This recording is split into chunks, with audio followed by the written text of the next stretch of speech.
Hello and once again a very warm welcome to everyone on Prince civil services YouTube channel. जैसा कि आपको पता होगा कि हम हिस्ट्री में क्विक रिवीजन सीरीज के थ्रू हिस्ट्री के डिफरेंट चैप्टर्स को एमसीक्यू के थ्रू रिवाइज कर रहे हैं और उसी क्रम में हमने मुगल एम्पायर को पिछले कुछ सेशन में कंटिन्यू किया था, जहां पर हमने मुगल एम्पायर में बाबर और के बाद के जो मुगल एम्परर्स रहे उनके संबंधित प्रश्नों को सॉल्व किया है। आज के इस सेशन में उसी मुगल एम्पायर के चैप्टर को हम कंटिन्यू करेंगे और कुछ नए अच्छे स्तर के प्रश्नों को सॉल्व करने का प्रयास करेंगे। चलिए बिना किसी देरी के अपने सेशन को शुरू करते हैं आज के पहले क्वेश्चन के साथ। और पहला क्वेश्चन आपसे अकबर के बारे में इस बार पूछा गया है, जहाँ पर आपसे कह रहा है कि अकबर के संदर्भ में निम्नलिखित कथनों पर आपको विचार करना है। कौन से कथन आपके सही हैं, या आपको इसका चयन करना है, और जितने भी कथन सही हैं उस अनुसार आपको अपने आंसर को यहाँ पर सेलेक्ट करना है। जो क्वेश्चन आपसे कह रहा है उसमें कहा गया है अकबर के संदर्भ में विचार कीजिए। अकबर ने जस्ट सेकंड अकबर ने सिंहासन पर बैठने से पहले कलानौर में अफ़गान सेना का सामना किया। तो अगर आपने हुमायूँ की भारत विजय का वर्णन पढ़ा होगा तो आपको पता होगा अच्छे से कि हुमायूँ एक बार शेर शाह सूर द्वारा हरा करके कन्नौज और चौसा के युद्ध में उसे भारत से बाहर निकलना पड़ा। पहले उसने अपने भाई कामरान से, जो नॉर्थ वेस्ट इंडिया में था, सहायता माँगी। जब उसे वहाँ सहायता नहीं मिली तो फिर वो ईरान के शासक के पास गया।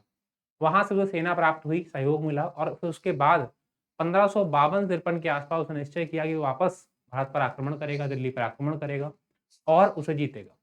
इसी क्रम में यहाँ पर 1542 के आस-पास अकबर का जन्म भी हो जाता है और अकबर भी 13-14 साल का हो जाता है। तो ऐसे में अकबर ने भी एक सेना का नेतृत्व किया। खान बाबा, जिसे बैरम खां कहा गया, बैरम खां यानी खान बाबा कहा गया, उनके साथ मिलकर अकबर ने युद्ध जीते। तो यहाँ पर अकबर ने सिंहासन पर बैठने से पहले कई युद्ध जीते थे। उसमें आपको पता होना चाहिए कि एक महत्वपूर्ण युद्ध अकबर और हेमू का युद्ध युद्ध भी हुआ था, पानीपत का सेकंड बैटल। यहाँ पर अकबर ने कलानौर पर अफ़गान सेना को भी हराया था, ये बात सही है। और अकबर के अपने शासनकाल के शुरुआत से पहले ये युद्ध हुआ था। तो स्टेटमेंट 1 इज़ करेक्ट। उसने बैरम खां जिसका मैंने आपको ज़िक्र किया, एक तरह से ये अकबर का संरक्षक था और इसी के अधीन रह करके आरंभ के कुछ वर्षों में अकबर ने शासन किया था और युद्ध जीते थे। तो उसे खान-ए-खाना की उपाधि से प्रदान की, ऐसा नहीं था। एक्चुअली में बैरम खां जो है उसको खान बाबा की उपाधि दी गई थी। और खान-ए-खाना जो है ये कन्फ्यूज़न हो सकता है क्योंकि एक नाम हमको मिलता है मुगल काल में, रहीम खान-ए-खाना। यहाँ पर 2 अलग-अलग नाम हैं और दोनों मिलते-जुलते हैं, खान बाबा और खान-ए-खाना। अब उसने बैरम खां को उपाधि दी या नहीं, तो जो खान शब्द है दोनों में कॉमन है। ऐसे में ये कहा जा सकता है कि ये कथन सही है। हालाँकि अगर यहाँ पर अब्दुल रहीम खान-ए-खाना का नाम आता है तो वहाँ पर वो उपाधि प्रॉपरली अकबर द्वारा दी गई थी। तो ये सेकंड स्टेटमेंट भी आपका सही हो जाएगा। उपयुक्त कथनों में कौन-सा आपके सही है? तो यहाँ पर दोनों आपके सही हैं, इसलिए आपका आंसर क्या हो जाएगा? C is the right answer, right? तो पहला स्टेटमेंट भी सही है अकबर के विषय में और दूसरा स्टेटमेंट भी आपका सही है। तो ऐसे में सी आपका सही उत्तर। अगला प्रश्न आपको एक फैक्चुअल बेस्ड क्वेश्चन कह सकते हैं, जहाँ पर आपको 4 अलग-अलग बैटल्स दिए गए हैं और ये चारों ही बैटल खास बात ये है कि हुमायूँ द्वारा लड़े गए थे और इन चारों बैटल को आपको तिथि के अनुसार, मतलब जो डेट है उनकी, उसके अनुसार क्रम से अंकित करना है। जो बैटल आपका पहले लड़ा गया है वो पहले होना चाहिए, जो बाद में लड़ा गया है वो आपका बाद में होना चाहिए। चारों बैटल को अगर हम देखें, चौसा, देवरा, कन्नौज और सरहिंद, ये 4 अलग-अलग बैटल आपके सामने दिए गए हैं। आपको पता होगा कि जो बैटल ऑफ देवरा है, ये इनमें सबसे पहले लड़ा गया था 1532 के आसपास। ये हुमायूँ ने लड़ा था और इसके बाद 2 और बैटल का नाम इसमें आता है, चौसा और कन्नौज। ये दोनों बैटल काफ़ी महत्वपूर्ण हैं क्योंकि शेर शाह सूर जब अपने साम्राज्य की स्थापना कर रहा था, तो उसी समय हुमायूँ से उसका फाइनली मुकाबला होता है, सामना होता है। और पहले 1539 में चौसा की लड़ाई में वो हुमायूँ को हराता है और इसके बाद 1540 में कन्नौज के बैटल में फाइनली हुमायूँ हार जाता है और दिल्ली गँवा देता है।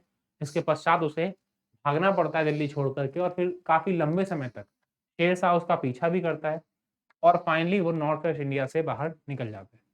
इसके बाद जो एक बैटल इसमें बच गया, बैटल ऑफ सरहिंद, ये बैटल बेसिकली आपका लड़ा गया था हुमायूँ जब वापस लौट रहा था, तब सूर साम्राज्य की सेना के बीच और हुमायूँ के बीच। तो यहाँ पर 1555 इसकी डेट है। तो चारों का क्रम मैंने आपके सामने लिख दिया है, चारों के समय लिख दिया है मैंने आपको। तो आपको इसको करना है आपस में अरेंज। तो देख लीजिए 1532 है, ये देवरा जो पहले आएगा, उसके बाद आपका चौसा का बैटल आएगा, फिर तो यहाँ पर ये सही बन रहा है, फिर कन्नौज का आएगा और फिर आएगा बैटल ऑफ सरहिंद। तो D is the correct answer. जिसको इसको ये चीज़ें पता होंगी, कौन से वर्ष कौन सा बैटल किया गया था, हुआ था, तो वहाँ पर आप इस क्वेश्चन को बहुत आसानी से लगा पाएँगे। तो यहाँ पर सही उत्तर आपका निकल के आता है D, battle of Deora, battle of Chausa, battle of Kannauj and battle of Sirhind. अगला क्वेश्चन देखते हैं जहाँ पर आपसे पूछा गया है कि फरीद जो बाद में शेर शाह सूरी बना ने कहाँ से शिक्षा प्राप्त की। तो फरीद या शेर शाह सूरी के जो आरंभिक जीवन है इसके विषय में काफी रोचक कहानियां हैं हमारे पास। शेर शाह सूर जो है उससे बनने से पहले फरीद एक सामान्य जीवन जी रहा था और वहां पर उसने अपने पिता के अधीन रहकर आरंभ में और उसके बाद हसन खान लाहौरी के अधीन रह करके कुछ समय तक काम किया था और उसके पश्चात एक साम्राज्य की स्थापना करने का उसे मौका मिला। आरंभिक जीवन की अगर बात करें तो उसके पिता की जागीर जो थी वो जौनपुर में थी और आरंभिक शिक्षा उसको जौनपुर में ही प्राप्त हुई। सहसा राम यहाँ पर कंफ्यूज करने के लिए आपको दिया गया है कि सहसा राम बिलोंग करता है उसके मकबरे से जो आपके बिहार में है। पटना और लाहौर आपका सही उत्तर है नहीं, तो यहाँ पर सही उत्तर होगा जौनपुर, जहाँ पर रहकर उसने आरंभिक शिक्षा प्राप्त की थी अपने पिता के अधीन। तो यहाँ पर आपका सही उत्तर क्या हो जाएगा? सी इज द राइट आंसर। अगला क्वेश्चन देखते हैं। यहाँ पर आपको पूछा गया है शेर शाह सूर के बारे में फिर से। शेर शाह सूर द्वारा किए गए सुधारों में कौन कौन से शामिल थे? राजस्व सुधार क्या शामिल था? प्रशासनिक सुधार ये शामिल था, सैनिक सुधार और करेंसी प्रणाली में सुधार। चार अलग अलग सुधार दिए गए। अगर हम बात करें राजस्व सुधार की तो डेफिनेटली कहीं ना कहीं राजस्व के क्रम में शेर शाह सूर ने अनेक सुधारों को लागू किया था जिसको आगे चल करके अकबर जैसे शासक ने अपनाया था। प्रशासन के दृष्टिकोण से साम्राज्य का विभाजन की बात कर ली जाए आप कि कई सरकारों में परगनों में बांटा गया था, तो ये भी शेरशाह का अनूठा प्रयोग था।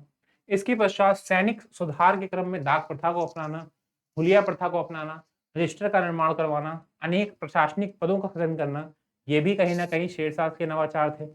और करेंसी प्रणाली में आपको पता होना चाहिए भारत में प्रयोग किया रुपया जो है आज इसका हम प्रयोग करते हैं करेंसी के रूप में, सबसे पहले शब्द का प्रयोग मुद्रा के रूप में शेरशाह के अधीन ही हुआ था।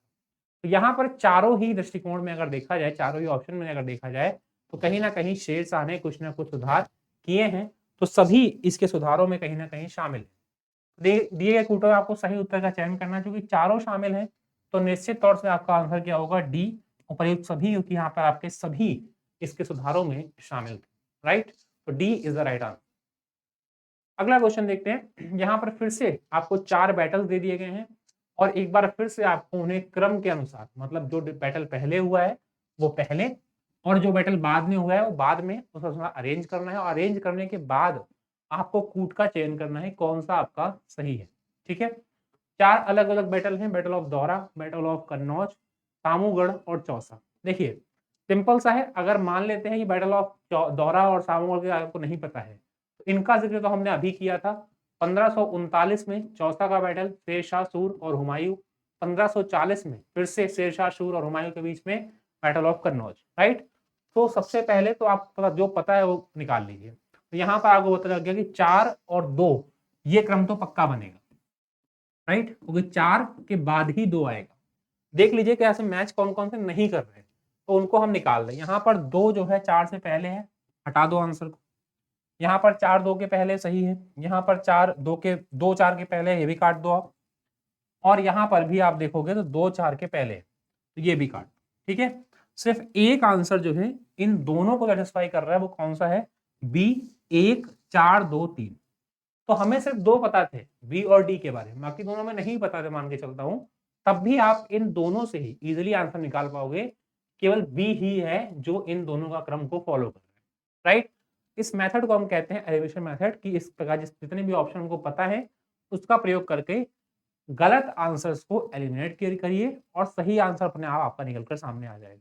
ठीक है, बाकी अगर दोनों बैटल्स की हम बात करें तो बैटल ऑफ सामूगढ़ और बैटल ऑफ दौरा दोनों ही औरंगजेब और दारा शिकोह दोनों ही शाहजहां के बेटे थे और उत्तराधिकार के संघर्ष के लिए दोनों का जो युद्ध हुआ था, जिसमें दोनों ही बैटल में औरंगजेब जीता था। पहले बैटल ऑफ सामूगढ़ होता है 1658 के आसपास और बैटल ऑफ दोहरा होता है 1659 के आसपास, और दोनों बैटल में पहले दारा शिकोह हारता है, भागता है और अंततः जो है औरंगजेब इसको हराता है और मार देता है। यहाँ पर जिस प्रकार से 1 वर्ष का अंतर इसके बीच में था, ठीक उसी प्रकार 1 वर्ष का अंतर इनके बीच में भी है। अब ऐसे भी आंसर निकालोगे तब भी आपका बी ही आएगा। और अगर आप एलिमिनेट करके आंसर निकालोगे तब भी आपका आंसर क्या आएगा, बी ही आएगा। तो B is the correct answer.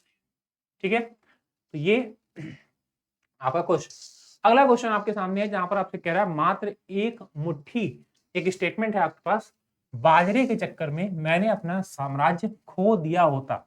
इस कथन को आप किस मध्यकालीन शासक से संबद्ध करेंगे? तो देखिए सिंपल सी चीज है, यहाँ पर ये जो स्टेटमेंट है वो शेरशाह सूरी के बारे में दिया गया है, शेरशाह सूर के बारे में, जिसने अपनी राजस्थान के आक्रमण, अपने युद्ध के विषय में लिखा था कि वो राजस्थान पर जो उसने आक्रमण किया था उसे वो हारते हारते बचा था। तो ऐसे में उसने कहा था कि मैं बाजरे, एक मुट्ठी बाजरा, बाजरा फेमस है कहाँ पर, राजस्थान में इसकी उपज होती है सबसे ज्यादा। तो एक मुट्ठी बाजरे मतलब राजस्थान के एक किले को जीतने के चक्कर में मैं अपना दिल्ली का बड़ा साम्राज्य जो है वो मैं खो देता। तो ये शेरशाह सूर ने अपनी राजस्थान आक्रमण के विषय में कहा था। तो आपका सही उत्तर क्या हो जाएगा, C, Shershah. Right, C is the correct answer.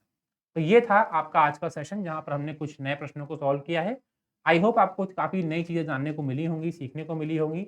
जल्दी मुलाकात होगी आपसे अगले सेशन में, तब तक take care, thank you for watching.